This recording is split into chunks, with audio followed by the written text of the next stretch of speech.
বাসুদেৱাই নমস্কাৰ মই আচাৰ্য বিনয় Kashyap Prayag astrology solution আৰু ৰিচাৰ্চ চেণ্টাৰলৈ আপোনালোকক স্বাগতম জনাইছো আজি আমি আলোচনা কৰিম যে ফিফথ হাউসৰ বিষয় ইতিমধ্যে আমি প্ৰথম দ্বিতীয় তৃতীয় চতুৰ্থ ভাৱৰ বিষয় জানিলো এতিয়া ফিফথ হাউসৰ বিষয় জানিম সব ফিফথ হাউসটো হল ত্ৰিকোণ ভাৱ ঠিক আছে আৰু ফিফথ হাউসৰ পৰা আমি কি কি চাওঁ বিদ্যা প্ৰেম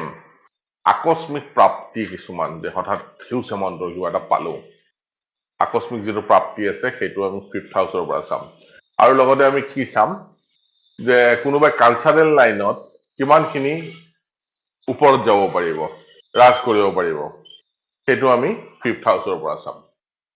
ঠিক আছে কাৰণ গোটেই কালচাৰেল বস্তুখিনি সন্তান আমি ফিফথ হাউসৰ পৰা চাম যদি চাব যায় যে কুণ্ডলী এখন আটাই বহুত ডাঙৰ মহত্বপূৰ্ণ ঘৰ হল এই ফিফথ হাউসটো আৰু এই ফিফথ হাউসটো যদি এফ্লিকশনত থাকে তেনেহলে জাতক বা জাতিকাৰ জীৱনত সমস্যা অহাটো খাটাৰ এই সমস্যাবোৰ দূৰ কৰিব হলে আমি ফিফথ হাউসৰ যিবিলাক নিগেটিভিটি আছে সেইবিলাক আমি দূৰ কৰা দৰকাৰ আমি চাব লগাৰ ভিতৰত কি আছে যে ফিফথ হাউসটো যেহেতু ষ্ট্ৰং কেন্দ্ৰ হয় ষ্ট্ৰং ত্ৰিকোণ হয় 1-5-9 ত্ৰিকোণত পৰে আৰু ইয়াক আমি কি বুলি কওঁ লক্ষ্মী স্থান বুলি কওঁ চাব গলে বহুত মহত্ব এই ফিফথ হাউসৰ থাকে এখন কুণ্ডলীত আৰু ফিফথ হাউসৰ কাৰক হল গুৰু বৃহস্পতি দেৱতা গুৰু বৃহস্পতি দেৱতাৰো এটা ডাঙৰ ৰেসপন্সিবিলিটি এই ফিফথ হাউসত থাকে সব ইয়াক আমি ইন্টাৰপ্ৰিটেশন কেনেকৈ কৰিব লাগিব যে ফিফথ হাউসত যিকোনো লগ্ন কুণ্ডলীত ফিফথ হাউসটো কোনটো ৰাশিত পৰিছে আৰু সেই ৰাশিৰ অধিপতিৰ প্লেচমেন্ট ফিফথ হাউসত কোনোবা নিগেটিভ প্লেনেটৰ কিবা সংযোগ হৈ আছে নেকি আমি চাব লাগিব যদি নিগেটিভ সংযোগ হৈ আছে তেনেহলে ফিফথ হাউস ৰিলেটেড যিবিলাক সুখ জাতকে ভোগ কৰিব লাগিছিল সেইবিলাকৰ পৰা সদায় জাতক বঞ্চিত হয় যেনেকৈ সন্তানৰ কাৰণে বিদ্যাৰ কাৰণে প্ৰেমৰ কাৰণে আকস্মিক প্ৰাপ্তিৰ কাৰণে বা কালচাৰেল লাইন আদিতো জাতক বা জাতিকা সাকসেস নহয় আৰু বিভিন্ন বস্তু চাই তথাপি আমি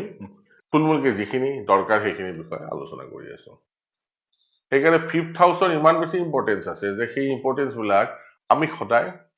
সেই প্লেনেট বিলাকক জানিব লাগিব যে ফিফথ হাউসৰ কাৰক বিলাক কি কি ফিফথ হাউসৰ সদায় মনত ৰাখিব যে ফিফথ হাউসটো নিগেটিভ প্ৰভাৱত থাকিব নালাগে আৰু ফিফথ হাউসৰ অধিপতি নিগেটিভ প্ৰভাৱত থাকিব নালাগে ঠিক আছে আৰু লগতে ফিফথ হাউসৰ যিটো কাৰক বৃহস্পতি দেৱতা কোনোদিনা নিগেটিভ প্ৰভাৱত থাকিব এইকেইটা যদি পজিটিভ হৈ থাকে ফিফথ হাউসটো নিজে পজিটিভ হৈ থাকে ফিফথ হাউসৰ অধিপতি লৰ্ড যিটো আছে পজিটিভ থাকে বা বৃহস্পতি দেৱতা যদি শুভ স্থানত থাকে তেনেহলে জাতক বা জাতিকাই এই ফিফথ হাউস ৰিলেচনত ৰিলেটেড যিবিলাক হেৰি আছে সেইবিলাক সদায় ভাল ফল পাব আৰু এটা বস্তু আছে অষ্টক বৰ্গত চাব যে ফিফথ হাউসত কিমান মাৰ্ক পাই আছে ফিফথ হাউসত যদি 28তকৈ ওপৰত আছে তেনেহলে ফিফথ হাউসটো বলি বনা যাব যদি 28তকৈ কম থাকে ফিফথ হাউসটো নিৰ্বলি হ'ব সদায় মনত ৰাখিব যে ফিফথ হাউসৰ অধিপতি যদি কোনো পাপ প্ৰভাৱত থাকে কোনো পাপী গ্ৰহৰ লগত জুতি বান্ধি থাকে সূৰ্যৰ দ্বাৰা অস্ত হয় বা নিচ অৱস্থাত যদি থাকে ঠিক আছে আৰু বৃহস্পতি যদি অস্ত হয় নিচ অৱস্থাত থাকে পাপী গ্ৰহৰ লগত জুতি বান্ধি থাকে বা তেনে স্থলত ফিফথ হাউসৰ ৰিগাৰ্ডিং প্ৰব্লেম আহিব যদি কোনো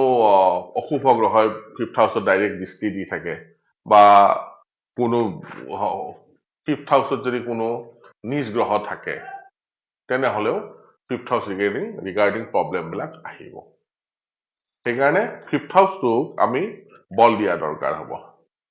যদি ফিফথ হাউস এফ্লিকশনত থাকে তেনেহলে আমি মন্ত্ৰ আদিৰ দ্বাৰা বা সেই প্লেনেটটোৰ ৰেসপন্সিবল প্লেনেটটোক মন্ত্ৰ উচ্চাৰণে হওক বা পূজা পাতলৰ দ্বাৰা আমি তাক ঠিক কৰিব পাৰো আৰু যদি নিৰ্বলী অৱস্থাত থাকে তেনেহলে আঙুঠিৰ মাধ্যমেৰেও আমি তাক ঠিক কৰিব পাৰো খালি আমি জানিব লাগিব যে ফিফথ হাউসটো ৰাশি কি পৰিছে সেই ৰাশিৰ অধিপতি কি আৰু লগতে বৃহস্পতি এইকেইটা কাৰক আমি জানিব লাগিব এই ফিফথ হাউসটো যদি এবাৰ সক্ৰিয় হৈ যায় বা সময় থাকোতে যদি 5th হাউসৰ গ্ৰহৰ যদি 5th হাউসটো ভাল 5th হাউসৰ অধিপতিও ভাল অৱস্থাত আছে আৰু 5th হাউসৰ কাৰকো ভাল অৱস্থাত আছে আৰু দশাও যদি ঠিক সময়ত 5th হাউসৰ পৰি যায় তেনেহলে তেনে সময়ত জাতক বা জাতিকা বহুত বেছি বেনিফিটেড হয় আমি যদি ডাঙৰ ডাঙৰ ষ্টাৰ বিলাকক চাওঁ সিনেমা এক্টৰ বিলাকক চাওঁ সিংগাৰ বিলাকক চাওঁ চাব যে তেওঁলোকৰ সেই দশাটো সেইখিনি সময়তে পৰে বা পঢ়া শুনাৰ সময়তো যদি 5th হাউসৰ দশাৰ 5th হাউসৰ অধিপতি দশা পৰে আৰু 5th হাউসটো ক'বাত ভাল অৱস্থাত আছে তেনে জাতক বা জাতিকা খুব ভাল ৰিজাল্ট কৰে প্ৰেম প্ৰীতিৰ কাৰণেও ভাল আকস্মিক প্ৰাপ্তি আদিৰ কাৰণেও ভাল সেইকাৰণে আমি মনত ৰাখিব লাগিব যে 5th হাউসৰ অধিপতি বৃহস্পতি দেৱতা আৰু 5th হাউসৰ অধিপতি দশা বা অন্তৰ্দশা এইবিলাক যদি এটা একে সময়তে পৰে তেনেহলে তাৰ পৰা শুভ ফল পোৱা যায় সদায় মনত ৰাখিব 5th হাউসৰ লৰ্ড যদি শুভ স্থানত আছে কিন্তু নিৰ্বলী অৱস্থাত আছে যেনে অস্ত হৈছে বা ডিগ্ৰী ৱাইজ কম বা অষ্টক বৰ্গত যদি কম মাৰ্ক লৈ আছে তেনেহলে তাক ৰত্নৰ মাধ্যমেৰে ঠিক কৰিব পৰা যায় নহলে কি কৰিব মন্ত্ৰ উচ্চাৰণৰ দ্বাৰাই হওক বা পূজা পাতলৰ মাধ্যমেৰে সেই গ্ৰহটোক শান্ত কৰি পেলাই আমি মেক্সিমাম যিটো প্ৰফিট আছে আমি ল'ব পাৰো সৰু সৰু বস্তু আপোনালোকে ধ্যান দিয়ক ধ্যান দিলে চাব যে সেই পাৰ্টিকুলাৰ ঘৰটোৰ ৰিজাল্ট খুব ভাল ওলাব তো এনেকুৱা সৰু সৰু টপিক আপোনালোকৰ সন্মুখত সদায় লৈ আনি থাকিম মোৰ ভিডিঅ' যদি চাই ভাল লাগে তেনেহলে লাইক কৰিব শ্বেয়াৰ কৰিব আৰু ছাবস্ক্ৰাইব কৰিব নাপাহৰিব ধন্যবাদ